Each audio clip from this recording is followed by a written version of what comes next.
Est-ce que ça t'est déjà arrivé de te sentir comme un alien à la société dans laquelle on vit?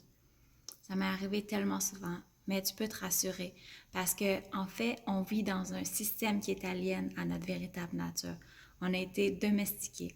Et c'est ce que je vais faire aujourd'hui dans cette vidéo. Je vais vous expliquer qu'est-ce que la domestication humaine et deux façons pour commencer à s'en sortir de tout ça. Mon nom est Caroline Champoux et j'aide les gens à se relier au pouvoir de la conscience de l'amour. Je le fais en partageant des conseils motivationnels et des outils spirituels accessibles. Donc aujourd'hui, je vais vous parler de qu'est-ce que la domestication humaine, brièvement, et deux choses que vous pouvez mettre en place dans votre vie afin de tranquillement vous dédomestiquer et retourner vers votre véritable nature. Donc, la domestication humaine, qu'est-ce que je veux dire par là? Mais c'est exactement la même chose que quand on parle de domestication d'animaux.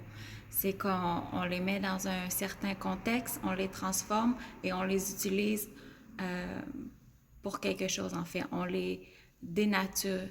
Ça dit? Oui. On les dénature d'une certaine façon. Comme on sait, les chiens, par exemple, qu'on a gardé certaines caractéristiques afin qu'ils soient adaptés à un certain milieu de vie. Parce qu'en fait, tous les chiens, si on recule en arrière, étaient des animaux sauvages. Ça, on est tous capables de comprendre. Mais est-ce qu'on est capable de se rappeler ou de comprendre qu'en tant qu'être humain, nous aussi, on était des animaux sauvages et libres et non domestiqués? Qu'est-ce qui s'est passé? C'est que environ il y a 10 000 ans, on est devenu sédentaire. On a commencé à faire de l'agriculture, ce qui nous a amené une sédentarité. Mais ce qu'il faut comprendre, c'est qu'on n'est pas adapté à un système sédentaire, même si ça fait 10 000 ans. Parce qu'avant ça, il y a des centaines et des centaines de milliers d'années où on était des êtres humains et qu'on vivait vraiment pas comme ça. D'une certaine façon, on s'est adapté, mais c'est encore pas naturel pour nous de vivre de manière sédentaire dans notre manière de fonctionner. Euh, donc, qu'est-ce qui s'est passé quand on s'est sédentarisé? C'est qu'on a créé tranquillement des villages et de plus en plus des villes. Puis ce qui s'est passé aussi, c'est qu'en créant, en arrêtant d'être des chasseurs et cueilleurs et en faisant de l'agriculture, on a commencé à avoir des surplus. Mais ça, c'était pas arrivé pendant les centaines de milliers d'années avant. En créant des surplus, qu'est-ce que ça fait? Ça crée ce qu'on appelle la richesse. La richesse avait toujours été... C'était pas comme un concept qui était là avant de toute façon parce que tout le monde était toujours égal. Quand on vivait en tant que chasseur et cueilleur, il y avait ce qu'on avait, puis on passait on va dire, j'ai pas les temps, mais mettons une semaine, 2 semaines, un mois, peu importe. Puis après, on allait chercher ce qu'on avait besoin, puis c'est tout. Sauf que quand on s'est sédentarisé, il y a eu des surplus. Quand il y a eu des surplus, ça a emmené, comme je disais, la richesse, ce qui a amené des rôles sociaux. Il y avait ceux qui, justement, ramassaient les choses au champ, il y avait ceux qui organisaient un peu plus les outils pour ça, il y avait ceux qui protégeaient, si on veut, la police, les militaires, tout ça. Et ensuite, il y avait ceux qui étaient au top, puis qu'eux, ils disaient à tout le monde quoi faire. En tout cas, ça a été plus complexe que ça, mais pour résumer, c'est ça qui s'est passé. Ça a créé des rôles sociaux, ce qui est pas naturel. Si on retourne à la nature humaine, on est tous égaux, on a tous des rôles à jouer. Oui, il y en a qui sont naturellement plus dominants que d'autres, mais il n'y avait personne qui disait aux autres quoi faire. Tout le monde avait son rôle à jouer, puis il le prenait naturellement, puis il y avait personne qui se disait moi je vais le faire, moi je vais pas le faire. Si tu le faisais pas, tu meurs. Donc tu faisais ce que tu avais à faire pour survivre. Mais maintenant, ça fait qu'il y a des gens qui ont comme avec le système qu'on a créé comme putain besoin de travailler, puis qui sont ce qu'on dit riches, puis qui sont capables de dire aux autres quoi faire.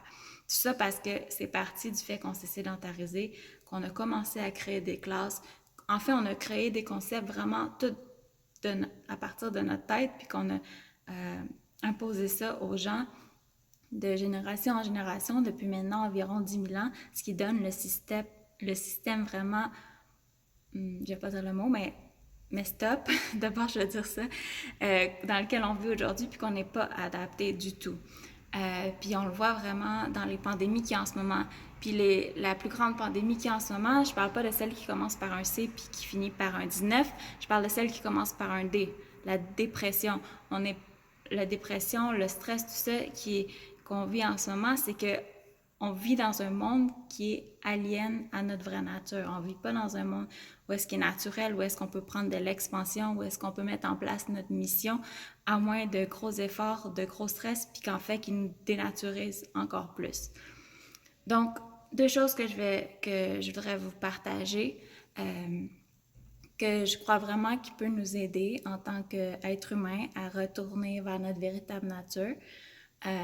La première chose, c'est de revoir notre principe de valeur, de travail, de qu'est-ce que c'est comme ma mission. Puis la mission, pour moi, c'est pas juste comme un statement qu'on va créer à quelque part, puis ça va être notre mission d'entreprise ou notre mission de vie. Notre mission, quand on est venu sur Terre, c'est d'aimer, c'est de partager notre énergie, c'est d'amener de la valeur et aux gens qui sont autour de nous et à notre environnement. Tout fonctionne naturellement en synergie. C'est pas une question de temps, c'est pas une question d'argent, c'est pas une question de quelle classe, si on veut, dans laquelle on est. La manière qu'on apporte la valeur, c'est en étant aligné avec nous-mêmes dans le moment présent et en donnant le meilleur de nous. Peu importe la tâche qui est présentée, peu importe la personne qui est en face de nous, peu importe l'étiquette qu'on a mis à cette personne-là. C'est au-delà de tout ça la valeur qu'on peut apporter dans ce monde-ci. Dans le yoga, on appelle ça le karma yoga, le service désintéressé. Mais c'est au-delà de ça même, c'est pas une question d'être intéressé ou pas intéressé, c'est je donne le meilleur de moi en ce moment. C'est ça ma vraie valeur, c'est ça ma vraie mission. Comment est-ce que ça a été, d'une certaine façon, comme tantôt je parlais, comment que le système a été, comme ça fonctionne vraiment pas par rapport à notre nature, c'est que en plus d'être sédentaire, dans les, je sais pas exactement combien de temps, mais plusieurs centaines d'années, on a commencé à avoir le concept d'argent et encore plus dans les dernières centaines d'années, on a commencé à voir le concept que le temps, c'est de l'argent. Oh my God, deux concepts complètement débiles qu'on met ensemble. Ça rend vraiment une société malade, dans le sens que si tu apportais de la valeur, par exemple, tu créais, je sais pas moi, des chaussures, puis tu le donnes à quelqu'un, t'apportes la valeur, puis la personne te donne la nourriture, t'apportes la valeur. Mais de dire que tu as une job, puis que tu crées tout le temps la même chose toute la journée,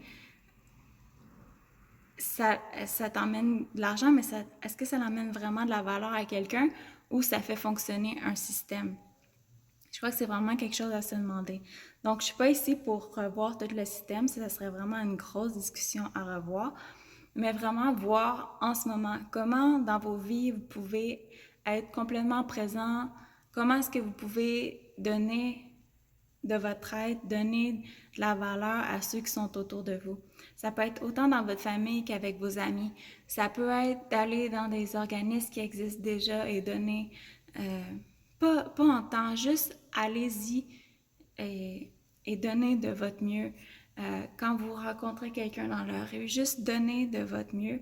Et je sais qu'en ce moment, le système existe encore, puis qui va encore exister de notre vivant, qu'on le veuille ou pas, mais il y a manière de se créer une réalité, si on veut, en parallèle. C'est pas parallèle à notre véritable nature, c'est un retour vers notre véritable nature. C'est le système qui existe en ce moment qui est un système parallèle à ce qui est vraiment réel, parce que la réalité, c'est l'unité. La réalité, c'est quand on regarde quelqu'un dans les yeux et qu'on est capable de voir un autre être, qu'on est capable de... un autre être, si on veut, mais juste l'unité dans l'autre personne, puis qu'on est capable de partager sans rien demander notre énergie, que ce soit par des actions, que ce soit par l'amour, que ce soit par des bonnes paroles. Donc voilà, d'aller au-delà du concept de l'argent et du temps quand on apporte la valeur dans notre monde, mais vraiment par la présence, par la bienveillance, par l'amour. Je crois que ça va vraiment nous aider à retrouver notre nature plus tribale.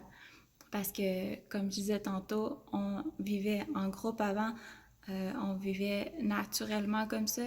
Il n'y avait pas de rôle social attribué par l'argent, le temps. Et les gens vivaient en harmonie au cycle, avec les cycles naturels, la vie.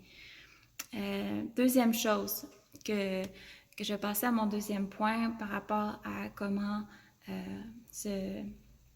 dédomestiquer, si on peut le dire comme ça, c'est de simplifier sa vie. Comment est-ce qu'on peut simplifier notre vie? C'est sûr on parle beaucoup de minimalisme, mais c'est pas une question d'être minimaliste, c'est une question de ce que j'ai, est-ce qu'il me sert, non, c'est même pas un bon mot, c'est pas ce qui me sert, mais est-ce que j'en ai vraiment besoin? Puis aussi, en simplifiant notre vie, on peut vraiment apporter de la valeur encore plus, comme qu'on parlait à mon dernier point. Parce que tous les événements que vous n'avez pas de besoin, vous pouvez les donner, vous allez apporter de la valeur dans la vie de quelqu'un d'autre. Toutes les possessions matérielles que vous avez dans votre maison, votre appartement, que vous n'avez pas de besoin, vous pouvez les donner ou les faire recycler pour que ça soit utile d'une autre façon.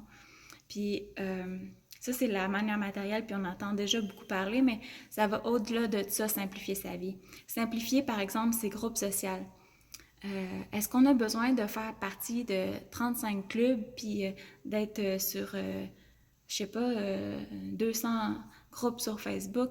Est-ce qu'on est capable de ramener notre attention à ce qui compte vraiment pour nous, puis arrêter de s'éparpiller partout, puis ramener notre énergie dans une tribu? Je dis pas de pas socialiser avec plusieurs groupes, mais est-ce qu'on a vraiment besoin de mettre un petit peu de choses là, un petit peu de choses là, un petit peu de choses là, sans jamais vraiment avoir notre place, sans jamais sentir comme genre I belong, comment qu'on dit ça, comme j'appartiens à la race humaine, j'appartiens à un groupe, j'appartiens, genre je suis la même chose que tout autour de moi, que j'ai pas besoin de fitter un petit peu dans ce groupe-là, fitter un petit peu dans ce groupe-là, fitter un petit peu dans ce groupe-là.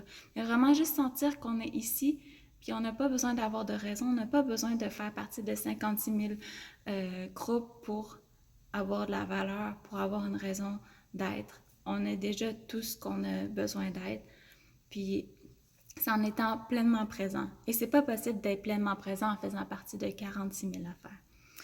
Et l'autre chose, c'est qu'on peut simplifier dans notre vie, c'est notre alimentation. On le sait tous, on entend parler, puis c'est pas une question d'être est-ce que je suis végane, est-ce que je suis keto, est-ce que je suis ci ou que je suis ça.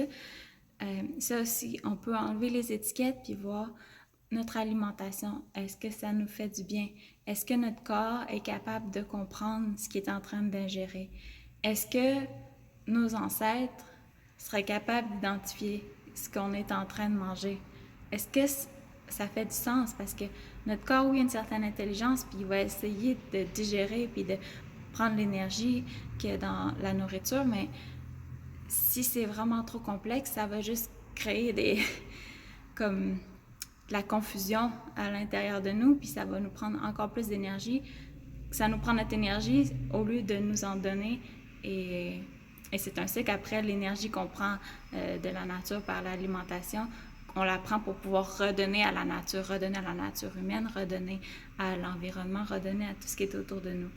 Donc, simplifier, d'être capable de vraiment bien digérer, vraiment bien capable d'assimiler, et l'énergie qui va ressortir de nous va également être beaucoup plus simple, beaucoup plus accessible, nous permettre de vraiment connecter. Ça peut avoir l'air vraiment...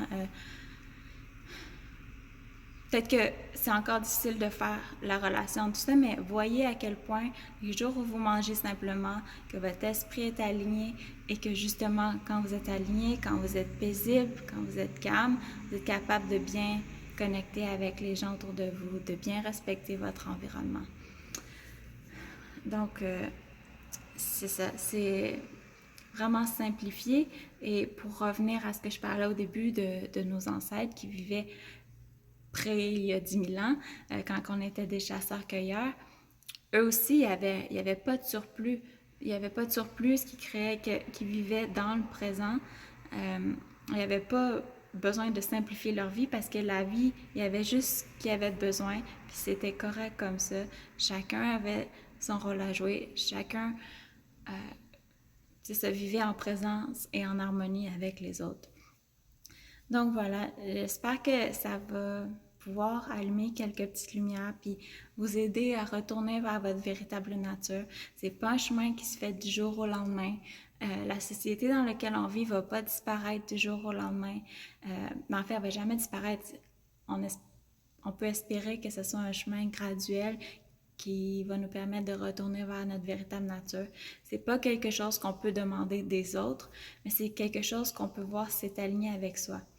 Est-ce qu'on aime être domestiqué comme les animaux, comme on a fait aux animaux, ou on veut vraiment retrouver notre liberté, notre vraie nature humaine? Donc, pour ça, on peut vraiment offrir de la valeur aux gens qui sont autour de nous en étant pleinement présents, en sachant vraiment qu'on a notre raison d'être, en donnant sans compter notre temps ou sans compter notre argent, et également se dédomestiquer en simplifiant notre vie, vraiment juste avoir ce qu'on a besoin et se libérer du reste afin de connecter plus facilement avec les gens qui sont autour de nous, avec l'environnement qui est autour de nous. Parce qu'on est ici pour connecter, on est ici pour partager, on est juste de l'énergie qui retourne vers l'unité. Autant les plantes, les personnes, les animaux, les éléments, tout ne fait que retourner à l'unité. Donc, je vous souhaite une très belle journée. Je vous aime. Mon nom est Caroline Champoux et j'espère vous revoir très bientôt. Bye bye.